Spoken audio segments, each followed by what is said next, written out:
नमस्ते साथियों, गेंजर लर्निंग गुरुजी प्लेटफॉर्म में आप सभी साथियों का स्वागत करते हैं। तो कल हम लोग सामान्य अध्ययन के प्रश्नों को देखे थे बिहार टीचर एग्जाम के दृष्टिकोण से। ये जो सामान्य अध्ययन के प्रश्न आप लोगों को करा रहे हैं ये बीपीएससी के द्वारा सारे प्रश्नों को पूछा गया है। टॉपिक वाइज सारे प्रश्नों को हम इस चैनल पर कराएंगे। आप लोग देख सकते हैं स्क्रीन पे जो प्रश्न आए हुए हैं उस सारे प्रश्नों को मैं हर जो क्लास ले रहे हैं उस क्लास में कराने का प्रयास कर रहे हैं। तो बीपीएससी के द्वारा जो प्रश्न पूछा गया है या कह सकते हैं जो बिहार टीचर का एग्जाम हुआ है फर्स्ट और सेकंड, उसमें जो भी प्रश्न पूछा गया है वो सारे चीज हम आप लोग को कराएंगे यहाँ पे। तो वो कल के लेक्चर अगर आप लोग नहीं देखे हैं तो उसका प्ले लिस्ट में वीडियो मिल जाएगा, आप लोग उसको जरूर देख लीजिएगा। तो हम लोग कल प्राचीन भारत का इतिहास से रिलेटेड हम लोग प्रश्नों को कर चुके थे और उसको अच्छे से भी समझे थे। तो कल की क्लास बहुत ज्यादा इंपॉर्टेंट हुआ था। अगर आप लोग उसको नहीं देखे हैं तो जरूर देख लीजिएगा, ठीक है। तो कल हम लोग मध्यकालीन इतिहास से रिलेटेड जो प्रश्न थे कल हम लोग किए थे। थोड़ा सा मैं इसको बड़ा कर लेते हैं जिससे आप लोग को कोई देखने में या कुछ परेशानी नहीं होगा। तो मध्यकालीन इतिहास में हम लोग दिल्ली सल्तनत से जो है इसके अकॉर्डिंग एक प्रश्न पूछा गया है बीपीएससी के द्वारा। आप लोग देख सकते हैं स्क्रीन पे। यहाँ पे जो प्रश्न है पहला नंबर कि इनमें से किसने भारत में फारसी त्योहार नौरोज की शुरुआत की थी। फारसी जो त्योहार है नौरोज, इसकी शुरुआत किसके द्वारा किया गया था? तो सी ऑप्शन को आप लोग टिक कीजिएगा। बलबन के द्वारा शुरू किया गया था। किसके द्वारा? तो बलबन के द्वारा। इस क्लास की वीडियो को आप लोग के पास जो भी ग्रुप होंगे, फैमिली होंगे, आप लोग उसमें शेयर जरूर कर दीजिएगा। ये क्लासें हैं ये जो करा रहे प्रश्न है एग्जाम के दृष्टिकोण से बहुत ज्यादा इंपॉर्टेंट है। तो बलबन यहाँ पे राइट आंसर हो रहा है। बलबन कौन था उसके बारे में हम लोग समझ लेते हैं। तो बलबन पहला सुल्तान था जिसने भारत में फारसी त्योहार नौरोज की शुरुआत की थी। बलबन जो थे फारसी संस्कृति और परंपराओं के प्रति अपने प्रेम के लिए जाने जाते थे। कौन जाने जाते थे दोस्तों? तो बलबन जाने जाते थे। उसने अपने दरबार में गैर इस्लामी और सिजदा और पबोस की शुरुआत किए थे। किसने? तब बलबन ने शुरुआत किए थे। समझ में आ गया? अब देखिए ये दिल्ली सल्तनत से प्रश्न एक बीपीएससी के द्वारा पूछा गया था। अब दूसरा हम लोग चलते हैं तुगलक वंश में। यहाँ पे देख सकते हैं जो दूसरा प्रश्न है तुगलक वंश। यहाँ पे जो दूसरा प्रश्न में कह रहा है तुगलक वंश से कि मोहम्मद बिन तुगलक के शासनकाल में भारत आए प्रसिद्ध मुस्लिम खोजकर्ता इब्न बतूता किस देश के थे? तो इब्न बतूता जो थे ये मोरक्को के थे, ठीक है। कहाँ के थे? मोरक्को के थे। तो यहाँ पे आप लोग बी ऑप्शन को सही करेंगे, ठीक है। ध्यान में रखिएगा इब्न बतूता कहाँ के थे? तो मोरक्को के थे, ठीक है। यहाँ पे आप लोग देख सकते हैं। अगर इसको अगर पढ़ना होगा अच्छे तरीका से तो आप लोग अच्छे तरीका से पढ़ सकते हैं या स्क्रीनशॉट ले सकते हैं, ठीक है। तो देख सकते हैं यहाँ पे जो सल्तनत कालीन तुगलक वंशी जो शासक थे मोहम्मद बिन तुगलक, इसके शासनकाल में जो प्रसिद्ध खोजकर्ता आए थे इब्न बतूता, वह अफ्रीका के मोरक्को देश के निवासी थे। वह मध्य एशिया के मार्ग से आए थे। मध्य एशिया के मार्ग से होते हुए वह भारत के सिंध प्रांत में 1333 ईस्वी में पहुंचे थे, ठीक है। और मोहम्मद बिन जो तुगलक थे ये इब्न बतूता को दिल्ली का काजी जज नियुक्त किए थे। कौन काजी जज नियुक्त किए थे इब्न बतूता को? प्रश्न आ सकता है। तो मोहम्मद बिन तुगलक किए थे। समझ में आ गया? अब देखते हैं हम लोग विविध के प्रश्न।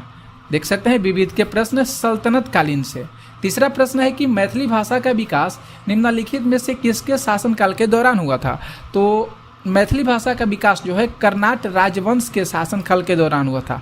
याद रखिएगा, बहुत आंसू प्रश्न है और 2023 में पूछा भी गया है। मैथिली भाषा का विकास किसके शासनकाल के दौरान शुरू हुआ था? तो कर्नाट राजवंश के दौरान मैथिली भाषा का विकास शुरू हुआ था। समझ में आ गया?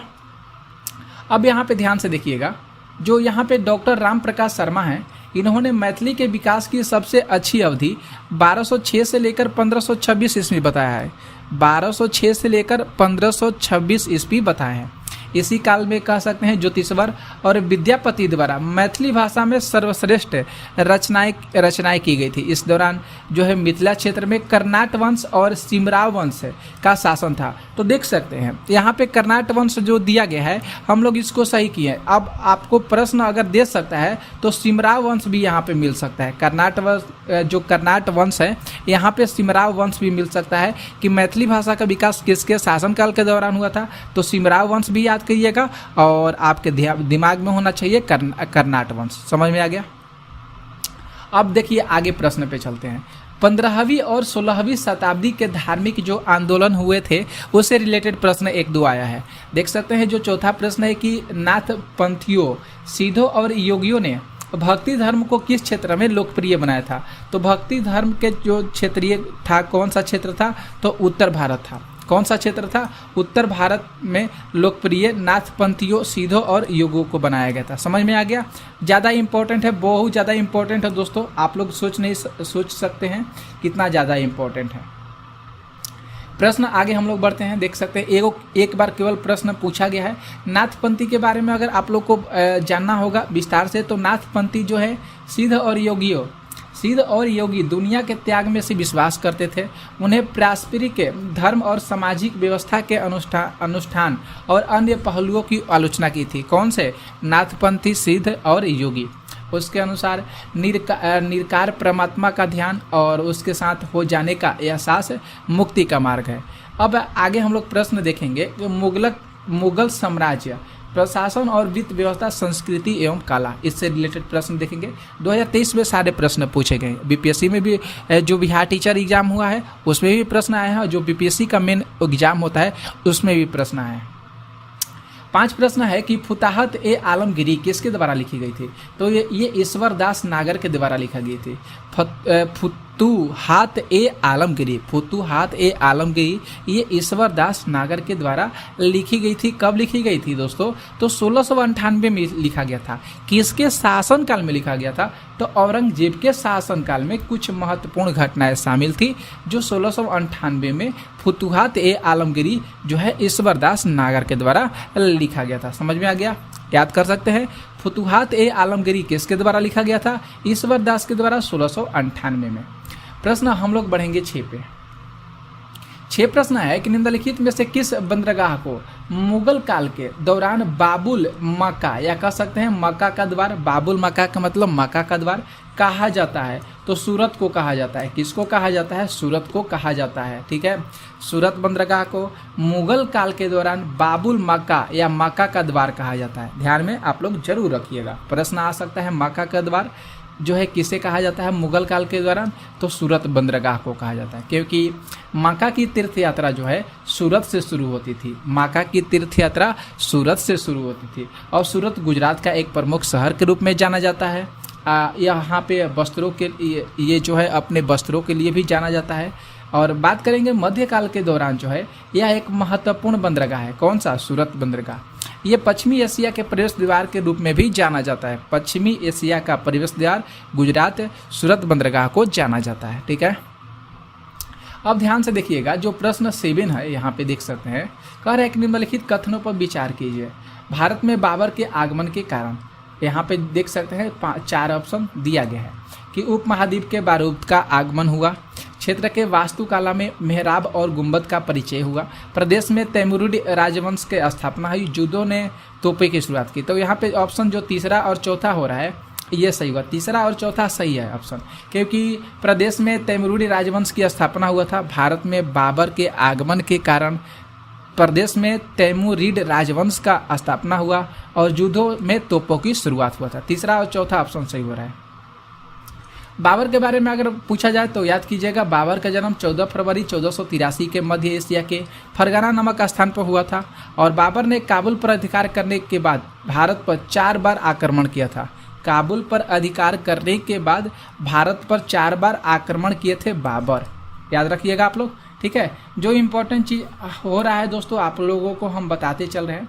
आगे देखेंगे हम लोग मराठा और राजसंघ। मराठा और राजसंघ बीपीएससी के द्वारा पूछा गया है 2023 में। 8 प्रश्न है कि अष्टप्रधान जो है ये मंत्रिपरिषद थी, तो अष्टप्रधान मंत्रिपरिषद जो थे ये मराठा प्रशासन में थे। किसके शासन में? तो मराठा प्रशासन में थे। ठीक है, तो देखिए यहाँ पे जो इम्पोर्टेंट चीज़ है ये वाला कोटेशन जो ये इम्पोर्टेंट बहुत ज़्यादा है। शिवाजी के अष्टप्रधान मंत्री परिषद निम्न है कौन कौन से? पेशवा अथवा मुख्य प्रधान, राजा का प्रधानमंत्री होता था। अमात्य कह सकते हैं, ये वित्त एवं राजस्व मंत्री होता था उस समय। वाकिया या कह सकते हैं वाकिया नवीस मंत्री, ये गृह मंत्री होता था, वर्तमान में गृह मंत्री। सुमंत दबीर वर्तमान विदेश मंत्री। सचिव माफ कीजिएगा सचिव राजकीय पत्र व्यवहार मंत्री। सेनापति न्यायाधीश मुख्य न्यायाधीश। और पंडित राव जो हो जाएंगे ये धार्मिक कार्यों के लिए होते थे। तो ये जो बता रहे हैं आप लोगों को ये मंत्री पद के अनुवांशिक नहीं हो, मतलब मंत्री पद है जो शिवाजी के अष्टप्रधान होते थे, इसे ध्यान में रखिएगा। अब अगला जो हम लोग का टॉपिक देखेंगे आधुनिक भारत का इतिहास। इसमें मुगल साम्राज्य का पतन और स्वायत्त राज्यों का उदय हुआ है।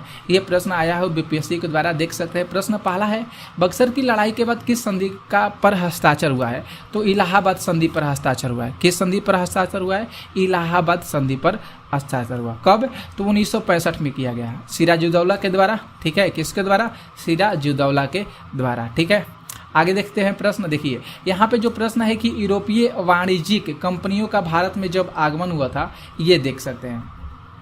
थोड़ा समय इसको थोड़ा सा रुक जाइए साथियों।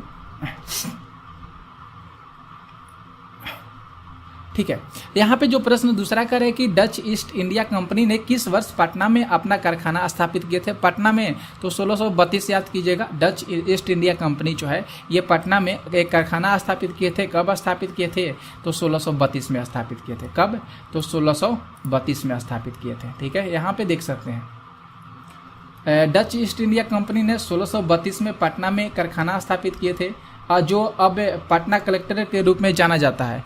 पुर्तगाली जो थे बिहार में प्रवेश करने वाले पहले यूरोपीय थे और पुर्तगाली मुख्य रूप से मसालों और कपड़ों का व्यापार करते थे। किसका? तो मसालों और कपड़ों का व्यापार करते थे। अब देखिए यहाँ पे जो प्रश्न हम लोग आगे बढ़ेंगे, ब्रिटिश शासन का भारतीय अर्थव्यवस्था पर क्या प्रभाव पड़ा था, इससे एक प्रश्न आया है। देख सकते हैं बिहार स्कूल जो टीचर एग्जाम हुआ है 2023 में, पेपर 2 शिफ्ट 1 में हुआ है, ये प्रश्न आया था। देख सकते हैं कितना अच्छा प्रश्न, बहुत ज़्यादा भयंकर प्रश्न है। तीसरा प्रश्न है कि निम्नलिखित में से ब्रिटिश शासन के दौरान भारतवर्ष के अंतर्गत निम्नीकरण का कौन सा मुख्य कारण था? बहुत सुंदर सा प्रश्न है, तो सी ऑप्शन यहाँ पे सही करेंगे। विस्तारित खेती की मांग को पूरा करने के लिए भूमि को उन्नत करना। विस्तारित खेती की मांग को पूरा करने के लिए भूमि को उन्नत करना। सी ऑप्शन सही हो रहा है कि ब्रिटिश शासन के दौरान भारत में निम्नीकरण का मुख्य कारण जो था वह विस्तारित खेती की मांग को पूरा करने के लिए भूमि को उन्नत करना था। साथ ही कह सकते हैं बढ़ती जनसंख्या, अधिक जो खदान की मांग हो रहा है, वाणिज्यिक फसल, लकड़ी का उत्पादन, ये सारे जो है निम्नीकरण के अन्य कारण बताए जाते थे। तो ये सारे चीज़ आप लोग को प्रश्न कराए हैं। कल हम लोग मतलब इसके आगे के वीडियो में हम 1857 का जब विद्रोह हुआ था इससे रिलेटेड प्रश्न कराएंगे। बहुत ज़्यादा इंपॉर्टेंट है, एग्जाम में पूछा गया प्रश्न है, तो उसको हम लोग प्रैक्टिस करेंगे बहुत अच्छे तरीक़ा से। बहुत इंपॉर्टेंट चीज़ प्रश्न आप लोग को इस चैनल पर कराएंगे, सारे टॉपिक से प्रश्न कराएंगे, सारे जो किताब है एनसीईआरटी एससीईआरटी उससे प्रश्न कराएंगे। तो इस चैनल पर बने रहिएगा, लाइक कीजिएगा, शेयर कीजिएगा इस वीडियो को।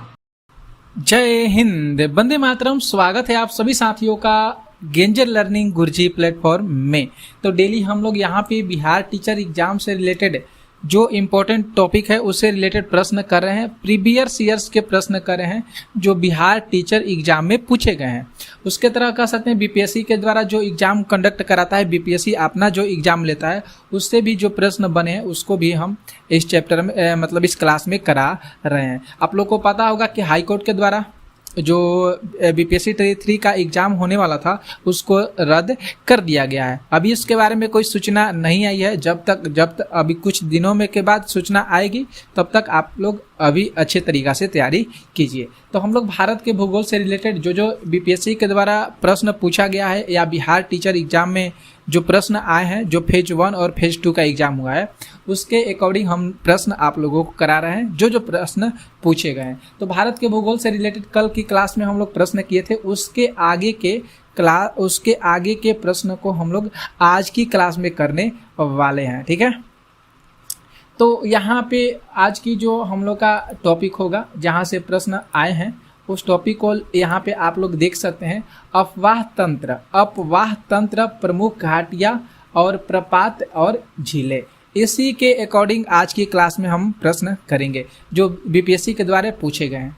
तो जो 16 प्रश्न है कह रहा है कि चाप झील ये कहाँ पाई जाती है, चाप झील कहाँ पे पाई जाती है। जो नदी घाटियाँ होती है दोस्तों, क्या जो नदी घाटियाँ होती है वहाँ पे चाप झील, जिसको ऑक्सबो के नाम से जाना जाता है, ऑक्सबो।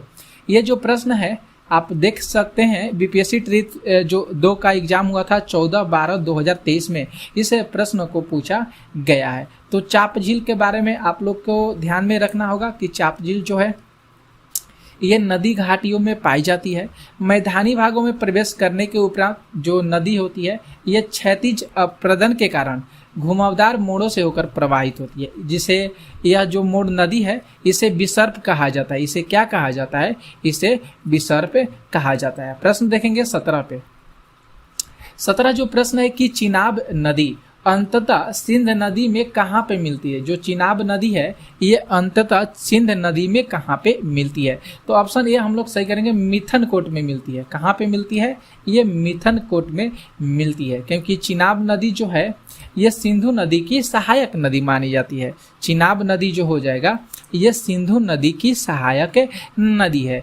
यह जो है बारालाचा दरे के दोनों ओर से निकलने वाली चंद्र और भागा नामक नदियों के तांडी में मिलने से बनती है। कैसे बनती है दोस्तों, तो ये बारलाचा दारा के जो बारलाचा दारा के दोनों साइड में, दोनों ओर ये चंद्र और भागा नामक नदियों के तांडी से मिलने से बनती है। यह अखनूर कहाँ पे, तो जम्मू कश्मीर के निकट मैदान में प्रवेश करती है और मिथनकोट के पास सिंध नदी में जाकर मिल जाती है। अब बात करेंगे जो चिनाब नदी है, इसे जल परियोजना कौन कौन सा देख सकते हैं यहाँ पे, बगलिहार, सलाल और दुल्हस्ती। ये भी प्रश्न बहुत ज़्यादा इम्पोर्टेंट है, बीपीएससी ट्री 2 में पूछा गया है। प्रश्न बढ़ेंगे हम लोग 18 पे।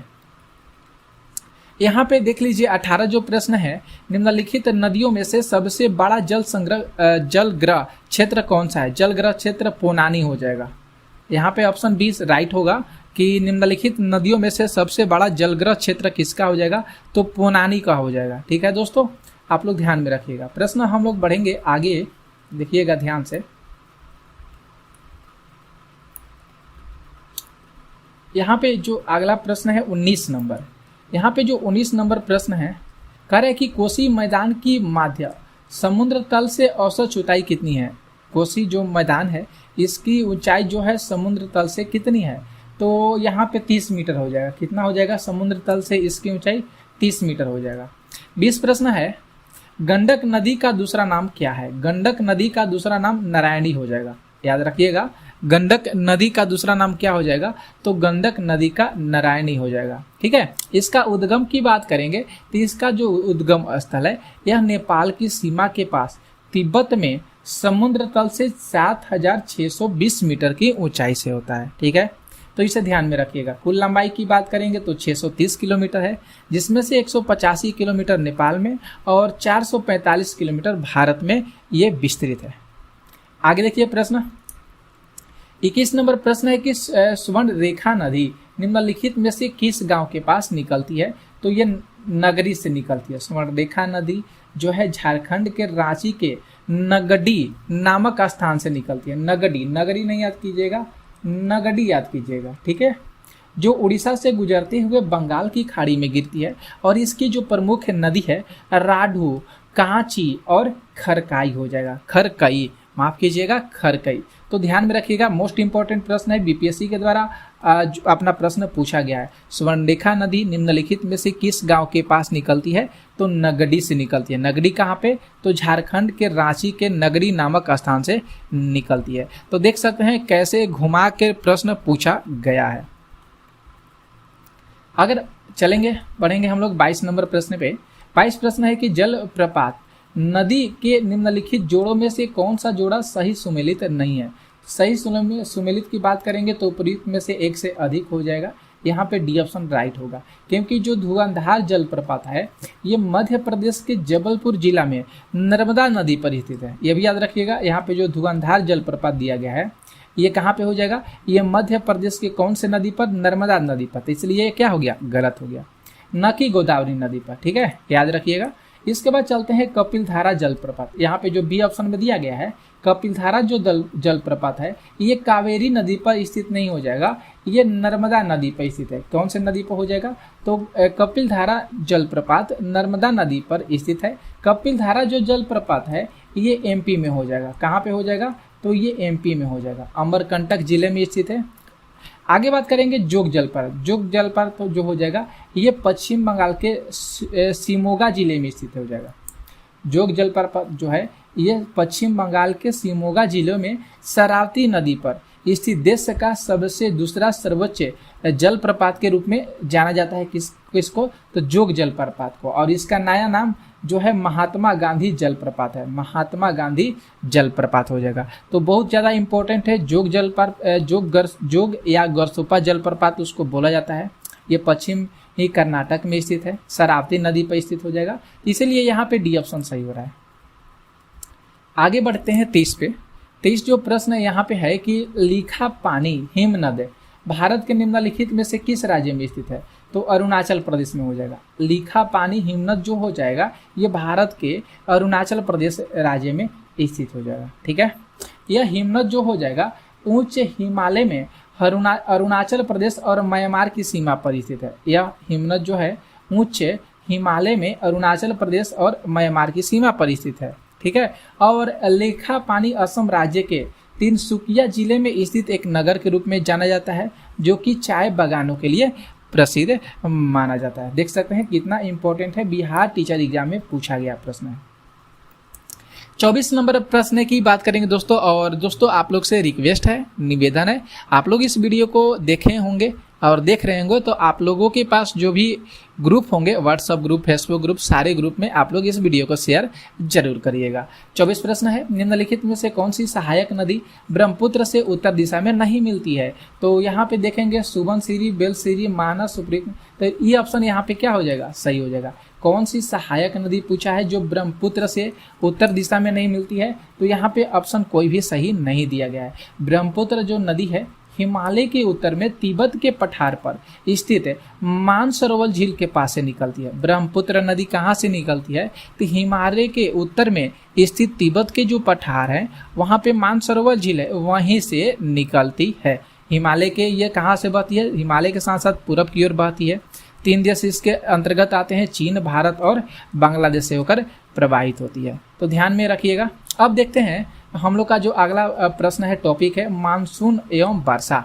इससे प्रश्न आया है। 25 प्रश्न है कि निम्नलिखित में से कहाँ अक्टूबर और नवंबर के महीने में भारी वर्षा होती है, तो अक्टूबर और नवंबर के महीने में कोरोमंडल जो तट हो जाएगा यहाँ पे अत्यधिक वर्षा होती है। कहाँ पे, कोरोमंडल तट पर। देख सकते हैं अक्टूबर और नवंबर के महीने में लौटती जो मानसूनी पवनें होती है वह बंगाल की खाड़ी से जल वाष्प ग्रहण करने के बाद तमिलनाडु के तटीय क्षेत्र, मतलब तमिलनाडु के तटीय क्षेत्र का मतलब कोरोमंडल तट में वर्षा कराती है। जबकि उत्तर भारत में शीत ऋतु में होने वाली जो वर्षा होती है उसमें पश्चिमी विक्षोभ के कारण होती है। शीत ऋतु में मतलब ठंड के दिनों में जो वर्षा होती है वह पश्चिमी विक्षोभ के कारण होती है, जिसमें रबी फसलों के लिए काफ़ी यह फायदेमंद होती है।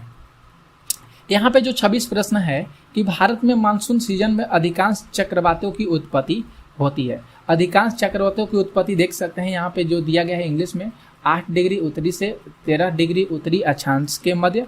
तो हम लोग राइट आंसर से सीधा हम लोग राइट आंसर की ओर रुख करेंगे बिना सोचे समझे, क्योंकि ज़्यादा हम लोग का वीडियो लंबा हो जाएगा, ठीक है। तो ये ऑप्शन हम लोग सही करेंगे। 8 डिग्री से लेकर 15 डिग्री उत्तरी अक्षांश के मध्य पैदा होता है। भारत में जो मानसून सीजन है ये 8 डिग्री से लेकर 15 डिग्री उत्तरी अक्षांश के मध्य पैदा होता है, ठीक है। बंगाल की खाड़ी में ज़्यादातर चक्रवात जो है अक्टूबर से नवंबर माह में आते हैं। भारत में चक्रवात का जो निर्माण होता है अरब सागर से अधिक होता है और बंगाल की खाड़ी में भी होता है। ये चक्रवात अधिक खतरनाक होते हैं, मतलब जो हम लोग के भारत जो देश है यहाँ पे चक्रवात 2 जगह से आते हैं, एक बंगाल की खाड़ी से और एक अरब सागर से। अभी तो बंगाल की खाड़ी में तूफान आया था, आप लोग को पता है, जिसका नाम था रेमल। ओके, आगे बढ़ेंगे 27 नंबर प्रश्न पे। प्रश्न 27 है, हैदराबाद में दक्षिण पश्चिम मानसून की वापसी की सामान्य तिथि क्या है, तो 15 अक्टूबर हो जाएगा, ठीक है। कितना, तो 15 अक्टूबर। 28 जो प्रश्न है कि टिवार्था के अनुसार भारत की जलवायु किस प्रकार की होती है, तो टिवार्था के अनुसार भारत की जलवायु उपोष्ण मानसूनी जलवायु होती है। कौन सी, तो उपोष्ण मानसूनी जलवायु होती है। देख सकते हैं यह भूमध्य रेखा के दोनों ओर 30 डिग्री से लेकर 45 डिग्री अक्षांशों के मध्य भूमध्य सागरीय जलवायु क्षेत्र से विद्यमान है। इसका विस्तार महाद्वीप के पश्चिमी क्षेत्रों में पाया जाता है। 29 प्रश्न है, निम्नलिखित में से कौन सी मध्यवर्ती गंगा के मैदानी कृषि जलवायु प्रदेशों की विशेषता नहीं है, तो ये ऑप्शन यहाँ पे देखने को मिल रहा है, कोई भी ऑप्शन यहाँ पे सही नहीं हो रहा है। ठीक है, देख सकते हैं यहाँ पे जो मध्यवर्ती गंगा के जो मैदानी कृषि जलवायु प्रदेश है, इसके अंतर्गत उत्तर प्रदेश और बिहार के क्षेत्र शामिल हैं। ठीक है, यह उपजाऊ जलोढ़ मैदान है जो गंगा नदी और उसकी सहायक नदियों द्वारा बनाया गया है। अब आगे देख सकते हैं जो 30 नंबर प्रश्न है कि जीटी टिवार्था के अनुसार भारत में एएम प्रकार की जलवायु का क्षेत्र क्या है। जीटी टिवार्था के अनुसार एएम, भारत में एएम जलवायु क्षेत्र का क्षेत्र क्या है। और बहुत सुंदर सा प्रश्न है ये, तो यहाँ पे देख सकते हैं बी ऑप्शन को सही करेंगे, पश्चिमी तट हो जाएगा। अमेरिका जो भूगोलवेत्ता ग्लेन थॉमस टिवार्था हैं, अमेरिका के थे, इन्होंने 1966 में जलवायु वर्गीकरण प्रणाली को प्रस्तुत किए थे, याद रखिएगा इनका नाम। और टिवार्था के अनुसार दुनिया में 6 प्रमुख जलवायु क्षेत्र है। एएम प्रकार की जलवायु भारत के पश्चिमी तटीय मैदान के क्षेत्र में पाई जाती है और उष्णकटिबंधीय मानसून प्रकार की जलवायु का क्षेत्र है। तो कल की क्लास में हम लोग वन क्षेत्र से रिलेटेड प्रश्न करेंगे। तो आज की वीडियो कैसा लगा जरूर कमेंट करके बताइएगा, लाइक कीजिएगा और इस वीडियो को शेयर भी जरूर कर दीजिएगा।